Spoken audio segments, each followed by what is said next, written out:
Anyone who helps a worthless person is an idiot and will be fired. Collapsed under the scorching sun. I helped a homeless man and was late for a business meeting. That's why I got fired from my job today. But I don't regret it. If I had just ignored him, I'm sure I would have felt a nagging guilt deep inside every day. As I was packing up to leave the office, my manager, in a panic, came rushing over. "Mr. Smith, check out social media right now. Our company's name is trending." The color drained from Mr. Smith's face. Not knowing what was happening, I looked at my smartphone, and there was the homeless man I had helped. The next moment, I came to understand everything. Yes, his true identity. My name is Mike. Working as a salesperson for a cosmetics company, I continue making my rounds outside today. I'm telling you I'm not interested. I'm hanging up now. Hey, wait. Sigh. Another no-go. I had been calling a client I had visited before, but maybe it wasn't their day. They hung up on me. This makes it the 8th one. I've been making calls since morning, but still haven't managed to get a face-to-face meeting. What should I do with this? At this rate, I'll definitely get her earful from Mr. Morris again today. And speaking of the devil, the smartphone I was holding started ringing, notifying me of a call from the last person I wanted to talk to. This screen displayed Mr. Morris.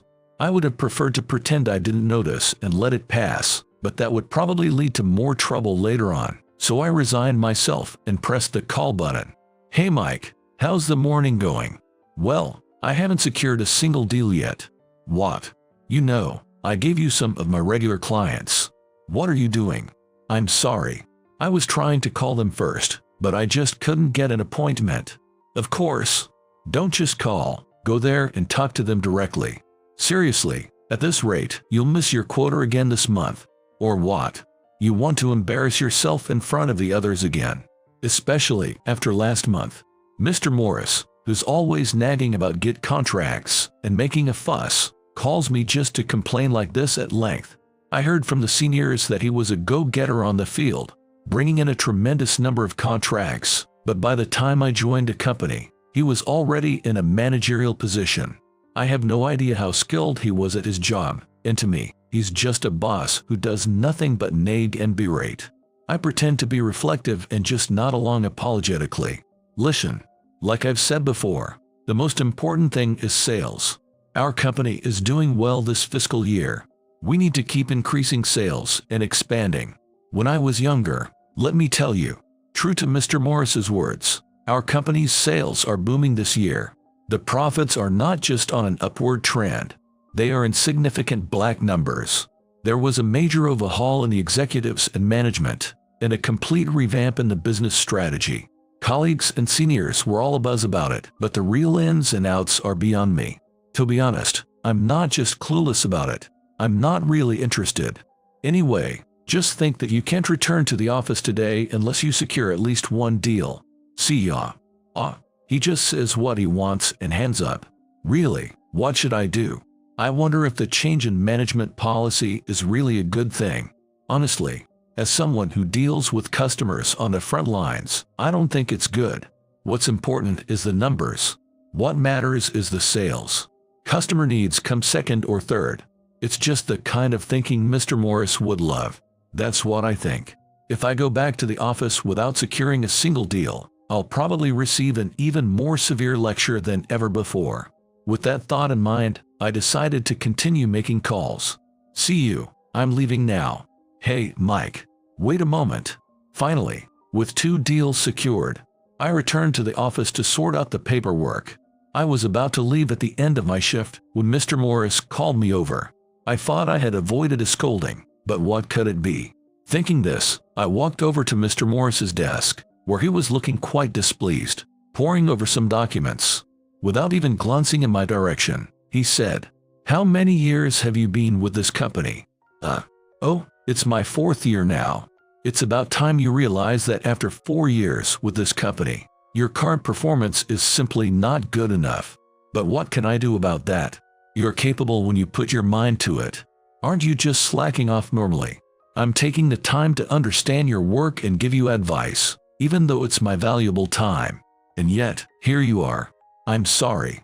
Listen, don't just be satisfied with securing 2 deals today. Aim for 4 tomorrow. I'll try, but it feels like fewer clients are willing to listen these days. That's just because you lack passion. If you sell our products with passion, customers will naturally agree. That's how I've been securing contracts, and it's the basic rule of selling. How can I be convinced by that? If you go to a convenience store and someone aggressively sells you expensive wine, most people wouldn't just say, "Okay, I'll take it." No matter how much passion we salespeople put in, if the product isn't good, we can't expect to make a sale. And even if what we're selling is of high quality, if people don't see a need for it, they won't buy it. But I, lacking the courage to say such things face to face, was worn out by the constant barrage of criticism and left the office exhausted. On my way home from the office to my apartment, I passed a local takeout restaurant, a sight becoming increasingly rare these days. While it might seem common, it's not a chain but a privately owned restaurant. For a poor, single white-collar worker like me, this takeout restaurant is a godsend. The prices aren't too high, and more importantly, I believe the meals offer better nutritional balance compared to cup noodles and the like. Well, that's just my personal opinion. It's been 4 years since I graduated, moved out of my parents' house, and started living alone. The day after I moved into my current place, I discovered this takeout restaurant, and its meals quickly became my favorite. Without realizing it, I found myself visiting this restaurant almost every night, except on weekends. "Welcome. Oh, Mike, you're early today." Emily, who cheerfully greeted me, claims to be the poster girl of the restaurant, though she is actually the owner. It's impressive, or rather expected, that she remembers me, a regular who buys dinner from her restaurant every night. We've become quite familiar with each other now. Yes, I managed to leave on time for a change. Wow, you don't sound happy about it, even though you're saying you left on time. Jer, being happy about leaving on time. That sounds like a really bad sign, doesn't it? Like, the end of the line kind of bad. True that. But you don't seem your usual self today, Mike. It's just that work has been really hectic lately, and there's been a lot going on. The words from my boss, whether they're scoldings or just reprimands, have been weighing heavily on me. Facing sales rejections can be tough, especially when they come with a firm no, thank you. When the direction and goals remain unclear for too long, it's natural for anyone to feel disheartened. As I tried not to show my discouragement and was looking at the meals on the counter, Emily seemed to be pondering something. "I've got it. Let's do this." Caught off guard, I instinctively looked up at Emily, wondering what she had figured out. Before I had the chance to ask, she placed a plate in front of me. "Here you go. Tonight's special for you is the big plate. It's my top recommendation for today." "Is that so?" I, proudly placing her hands on her hips and declaring an enthusiastic ahem, showed that Emily was likely a person with a lively and amusing personality. Indeed, I've known Emily for years and am well aware of her amusing personality. She continued enthusiastically. "Today's special includes really delicious pork." I was a bit indecisive because the meat itself tasted so good, but I minced some garlic and mixed it with my secret sauce, and voila!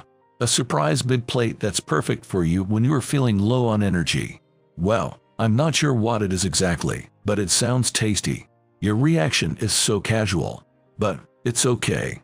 Mike, you usually buy vegetables or dishes with light seasoning, right? I'm happy no matter what you choose because I put my heart into everything, but I got a bit worried. Don't worry. Pork is rich in protein and good for fatigue recovery, so please try it. Hey Emily, you are always so lively. Welcome, Mr. Thompson. Wait, weren't you supposed to have a drinking party today? Yay, about that, it's actually starting soon. I'm here to grab something for a late-night snack since I don't eat much at drinking parties. A big plate as a late-night snack might make you gain weight. How about this one? It's not too high in calories, perfect for after drinks or late at night. It's clear that Emily is a popular figure around here, and she's incredibly beautiful, too. Many customers flock to her store every day. The customer currently chatting amicably with Emily is someone I've seen a few times before. Their interaction reveals just how observant and thoughtful Emily is. She listens and watches her customers closely, intuitively understanding what they seek. She effortlessly gleans this from casual conversations and makes fitting suggestions. It struck me how different she is from me at the moment. Being in a customer-facing profession myself, I realized that ideally, I should be more like her. Really, Emily, you're so good at business. Thanks for this, I'm off now. Alright, take care. Oh, wait a second. Huh? Let's see, I knew I had it somewhere. Here it is. Huh? What's this? A nutritional drink. Yeah, a vendor left these turmeric drinks here the other day. They were a bit too mature for my taste, so I was wondering what to do with them. Please take one if you like. What's this? Well, thanks anyway. Don't drink too much, okay? We'll be waiting for you to come back. You're amazing, Emily. In so many ways. Am I? I'm not sure about that. Just, various things. You really remember your customers well, and then there's the last thing. Oh, the turmeric drink. Yeah, I ended up with a whole case of samples, and I was wondering what to do with them. Emily, blushing slightly, had dashed out of the store for a moment and now returns inside, laughing. Drinking this before alcohol is said to prepare the liver and help prevent hangovers. Well, I don't drink much myself, so I don't really know if it's true. No, really, I think you're amazing. Impressed, I still found my gaze returning to the meal in front of me. The big plate. And there's an adorable little pop-up on it. A cartoon girl is drawn on it, her fist thrust forward, and the words hanging there, handwritten beside her. I couldn't help but smile. Emily, I'll take this one, please. Oh, the big plate. Thank you very much. I'll get it ready for you right away. With that, she quickly put the meal into a bag and handed it over to me. I took the bag with the meal from Emily, paid for my purchase, and left the store. Mike. Just as I left the store, I was called from behind. Eat that and get a good night's sleep, so you can wake up feeling refreshed tomorrow. Waving energetically, Emily's cheerfulness made me a bit embarrassed, but I nodded in acknowledgement and headed home. However, something didn't quite sit right with me. Despite her enthusiasm about the big plate, I couldn't recall seeing it in the counter display. Watching Emily's interactions with a regular customer had profoundly impacted my approach to work. Our company's lotion. How did you find it when you used it? Well, the makeup applies really smoothly the day after using it, but it's a bit pricey. Indeed, it is a bit more expensive compared to other brands. Here, I've brought a catalog from another company. Exactly. This one. I used this before. It was affordable, which was great, but it somehow didn't blend well with my skin.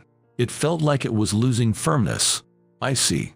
If it's similar ingredients you're looking for, this product from another company might suit you. Oh, how is this one? This lotion might be more compatible with your skin type. And regarding the price you were concerned about, it's not much different from the one you previously used. But weren't you supposed to be promoting your company's lotion? Is it okay for you to recommend a product from another company? Well, I may get in trouble for this, but I believe that each customer has different needs. Rather than just representing my company, personally, I think it's better to guide customers to what they truly need. Really? Well, I understand. I'll be going shopping soon, so I'll try this lotion. If it doesn't work out, can I still consult with you? Of course. I'm always available to help you find a perfect product. Until now, I was told to aggressively push sales, and even though I felt something was off, I didn't have a clear answer and just went with the flow. However, after seeing Emily's approach to customer service, I realized that this way of thinking was not right. I started to realize that understanding what the customer is seeking is the most important thing. Working with this mindset, I began to think along with each client about what they really wanted. Surprisingly, my performance started to improve day by day. The fact that my clients started saying, "I want to introduce you to someone I know," might be one of the reasons for my improved performance. Initially, Mr. Morris and colleagues suspected me of wrongdoing, wondering if I was engaging in some sort of misconduct. However, as customer feedback came in, describing me as a salesperson who genuinely cared for their needs, those suspicions faded away. Hey, Mike, where are you right now? Then one day, while I was on my way to my 5th appointment, I received an unexpected call from Mr. Morris. I didn't stop walking to my next destination as I answered the phone. I'm on my way to the next client. How long will it take you to get back to the office? From here, probably about 30 minutes. Yes, come back right away. But wait, I have my next appointment coming up. Cancel it and come back immediately. Rushing back to the office, I found myself unexpectedly in the president's office. Sorry for calling you in so abruptly, said Mr. Smith. No, it's fine. But why am I here, especially with Mike? Did he do something wrong? No, it's not like that. Mike, you've been doing really great work recently. Thank you. I've been fortunate with my clients. Some have even introduced me to their acquaintances. That's good to hear. Well, it must be a result of your hard work. Do you know about Johnson Productions, the major modeling agency? The one that's famous for having many popular fashion models on its roster. Yes, that's the one. The Johnson Productions, which has many models appearing in magazines and TV shows recently, approached us for a business proposal. Suddenly, what's this all about? It seems that Mr. Johnson's wife heard about you. Me? Yes, you've actually met her and sold some products to her, right, Mike? Oh, now that you mention it, Mrs. Johnson has indeed been purchasing quite a bit from us recently. Naturally, as I got to know more about Mrs. Johnson through our conversations, I understood more about her and her husband's business, as well as their situation. However, I never expected things to escalate to this extent, and there was never any talk of such a deal. If it were just a matter of your good reputation, Mike, I doubt such an offer would have come up. But it seems they're very pleased with our products. The proposal for a business partnership also came about because they highly appreciate our products. Mike, you're amazing. No, it's not all me. It's because our company's products have a good reputation, and that's why I wanted to talk to you. We've received a proposal from the agency to consider a large order as a precursor to a business partnership. Mike, would you be willing to handle this deal? Mr. Smith, but shouldn't I or someone else be handling such discussions? Morris, I understand what you're saying, and it's valid. I thought the same, but it was Mr. Johnson's specific request to have Mike handle it, and we can't really refuse that. Although I felt a slight hesitation about his words, I decided to take on the opportunity. It wasn't just because of the recognition or the large order that made me happy. It was because Mrs. Johnson and her husband needed me, and I felt I couldn't refuse their request. Considering the scale of the business deal, it was decided that not only I but also Mr. Smith and Mr. Morris would participate in the negotiations. I resolved to approach it as I always do. After the meeting concluded, Mr. Morris and I left Mr. Smith's office. Excuse us. Hey, Mike. What is it? Listen, I'm emphasizing this because you might not realize it, but make sure there are no blunders. This is not like your usual sales work. Mr. Smith and I will be there. This is a company-level negotiation. I understood that already. But of course, I couldn't say that out loud. I maintained my composure and simply replied, "Understood." Killing time until it was appropriate to leave for the office, I arrived at work on time and started preparing for the big meeting, checking everything thoroughly. Hey, Mike. Mr. Smith and I are going ahead to greet them. Make sure you're there 15 minutes before the meeting starts. Understood. After Mr. Morris left the office, I double-checked the documents and materials to ensure there were no errors. I completed my preparations about an hour before the scheduled time. The office of our client was a 30-minute journey away, but to be on the safe side, I decided to leave a bit early.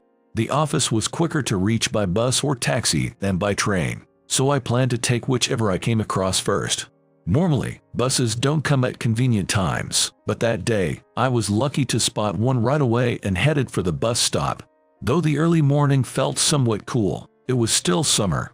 Any brisk walking would inevitably lead to sweating. I pulled out a handkerchief from my pocket to wipe the sweat away. At that moment, appreciating the cool relief from the ice bag Emily had given me that morning, I noticed a man while waiting for the traffic signal to change. Our eyes met as I looked out from the bus. The man had a peculiar air about him. Judging from his attire, he was likely homeless. His clothes were worn thin in places from rubbing. His sandals were broken, with the thongs torn, crudely repaired with some other fabric. Our eyes met. Yes, in this heat. I couldn't help but think about how tough it must be in this heat. Just then, Like a puppet with its strings cut, he collapsed forward in a chilling manner. No way. But what was strange was that despite his obvious fall, everyone nearby seemed to be deliberately ignoring it. Could it really be that no one was willing to help? In a split second, I rushed to the bus driver. "Driver, open the door." "What? What are you talking about?" "A man has collapsed outside. Hurry up." There was no time for details. Startled by my loud voice, the bus driver quickly opened the door. I dashed towards the fallen man and immediately tried to get his attention. "Sir, are you okay? Can you hear me?" There was no response. "Sir, I'm sorry, I'm going to touch you." "Sir, do you feel this?" There was no response. "Someone, please call an ambulance. Hurry up." But no one around seemed to react. "Sir, this is cold, can you feel it?" Suddenly remembering, I pressed the ice pack, which was wrapped in my handkerchief, against his neck. Despite my efforts to get a response from him, he remained unresponsive. I continued to call out to him loudly, over and over again. After a while, a businessman and a high school girl came over. "I've called an ambulance." "Let's move him to the shade," said the businessman. I brought some water. In situations like this, it's better to cool down, right? "Use this," offered the high school girl.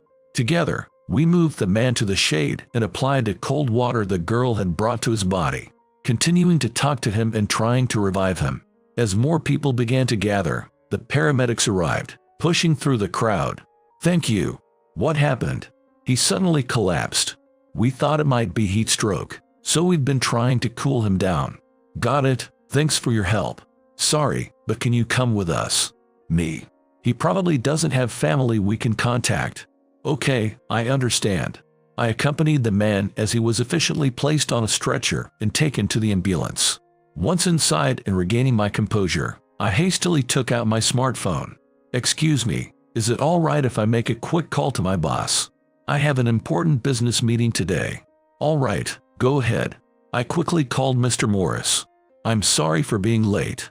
In a client's executive office, I bowed deeply and apologized.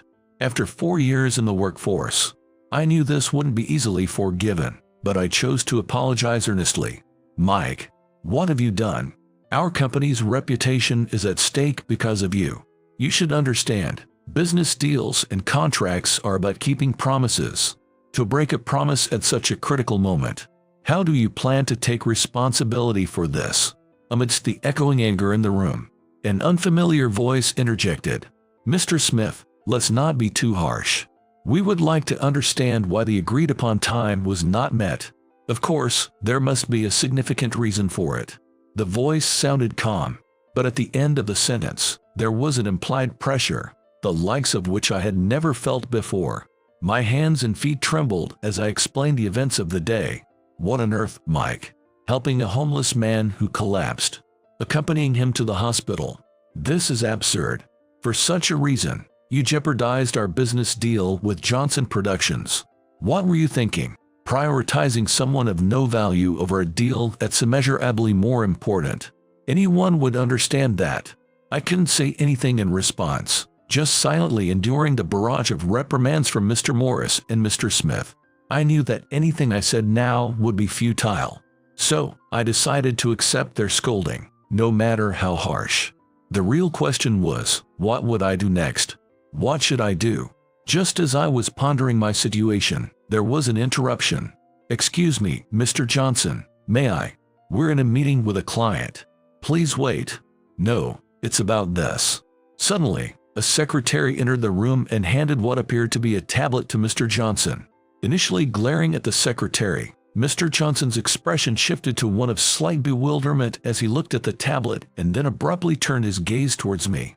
"Turn on the sound." "Yes, sir." In the now silent room, my voice echoed.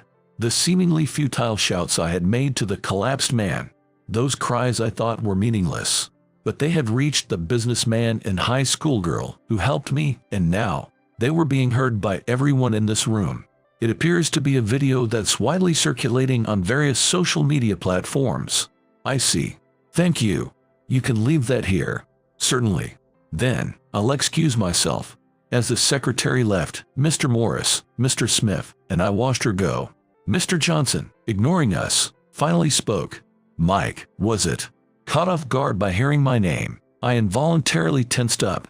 You, Mike, are a remarkable person.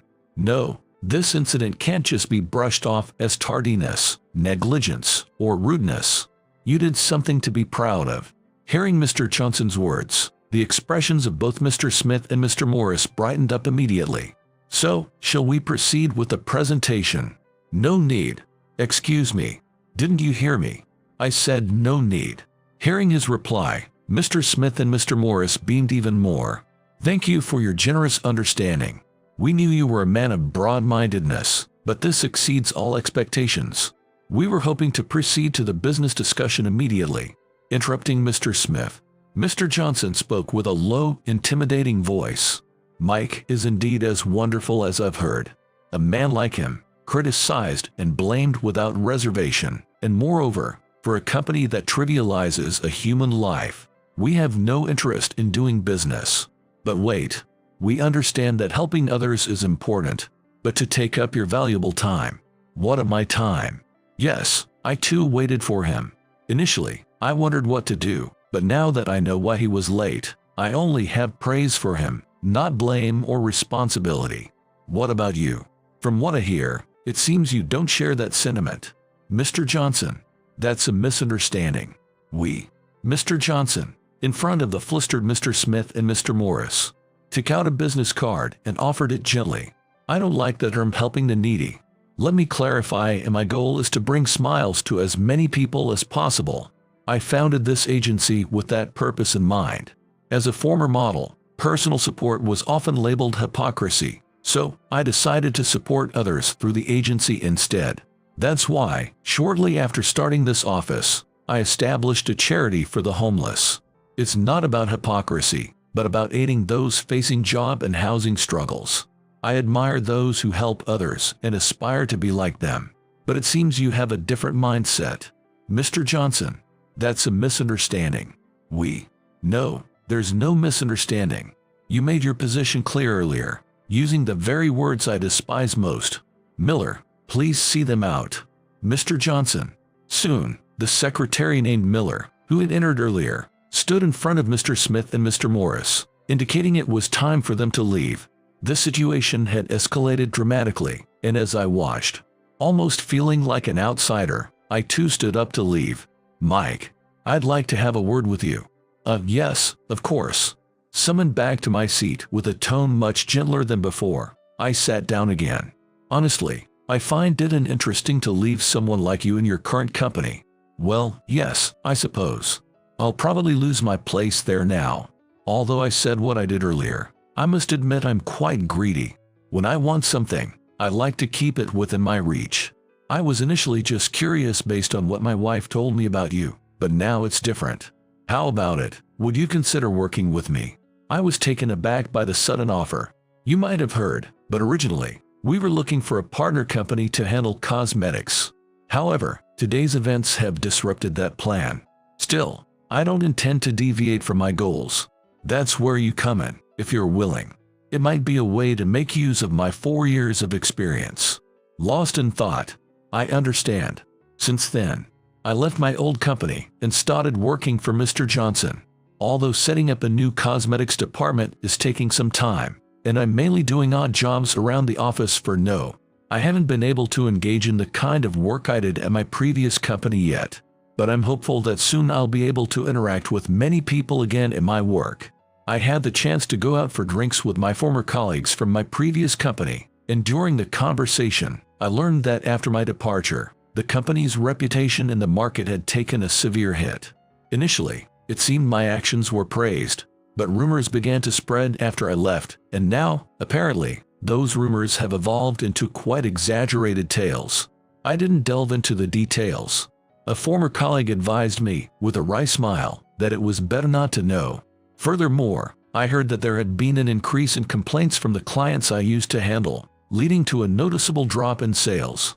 My ex-colleagues jokingly made snide comments about it, but I took it in stride. Then, as I was getting accustomed to my new workplace, an unexpected incident happened one day. I was suddenly called from behind. Excuse me. Yes. Turning around, I saw a man with a strikingly handsome face, who seemed vaguely familiar yet not. He was dressed in a sharp suit and exuded the aura of a competent professional. Approaching me with an apologetic look, he spoke. "Thank you for the other day." "Sorry." "No, I mean, thank you for helping me." "What? Is something wrong? Are you malfunctioning?"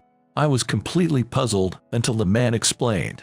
"Apologies for not introducing myself sooner. I'm Anderson. I was informed by the paramedics that you helped me when I collapsed from heat stroke the other day." "Me? Yes. Yes. So, I wanted to express my gratitude." "You mean you're that person? This stylish middle-aged man?" "Well, I don't know about stylish middle-aged, but yes, that was me." Anderson turned out to be an incredibly dashing individual. Apparently, after his discharge from the hospital, Mr. Johnson approached him. He was invited to join the president's charity organization, and happily, he successfully reintegrated into society. It seemed almost unbelievable how much he had changed. I had to wonder if he was really the same person. Amidst all this, Mr. Johnson's new venture, the cosmetics department, was established, and surprisingly, I found myself in one of the top positions. Anderson, efficient as he was, had quickly become an indispensable member of the team, and I realized I couldn't let my guard down. Really, it's a wonder how one can end up homeless. "Mike, I've taken care of the rest of today's work, so you can head home now. I feel bad leaving early, but go on. Your girlfriend is waiting, isn't she?" Grinning, Anderson made the remark, and I couldn't help but think how effortlessly cool he was. It seemed unfair how everything he did was just so stylish. "Actually, your girlfriend is already downstairs waiting for you." "What? Why didn't you tell me sooner?" I've got to go." Rushing down to the front of the office, I found my girlfriend standing there, puffing her cheeks in mock annoyance. "Really, Mike? You invite me out and then keep me waiting. What's that about?" Sorry. As punishment, you're getting a full course of your least favorite dish, broccoli, for breakfast tomorrow." Lucky you. How did things end up like this? But as silly as these thoughts were, I was living a joyfully fulfilling life.